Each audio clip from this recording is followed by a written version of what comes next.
մեր էջի սիրելի հետևողներ, Prius Aqua-յա աճղեք ցույց եմ տալիս հերթական ABS-ի բլոկը փոխելու process-ը, նախ ասեմ, որ փոխվում է նաև ABS-ի պոմպը, որովհետև այս մեքենան երկար ժամանակ շահագործվել է ABS-ի խնդրով։ Դրա պատճառով գերծանրաբեռնված աշխատելու արդյունքում պոմպը նույնպես փչացել է։ Իսկ ABS-ի բլոկը փոխարինում ենք ճապոնական բլոկով եւ տալու ենք երաշխիք, ինչով է տարբերվում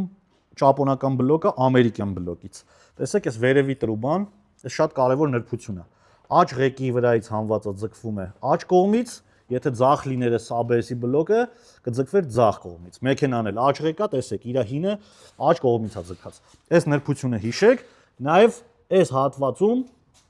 ունի 10 նիշանի կոդ։ Այդ կոդը եթե հավաքում եք, ապա պարզ է դառնում այս բլոկը ինչ մեքենայի վրայից է հանված։ Եթե ունեք ABS-ի բլոկի հետ կապված կամ հիբրիդ մեքենաների հետ կապված ցանկացած խնդիր, դիմեք մեզ, մեր հնարավորությունների սահմանում կփորձենք օգտակար լինել։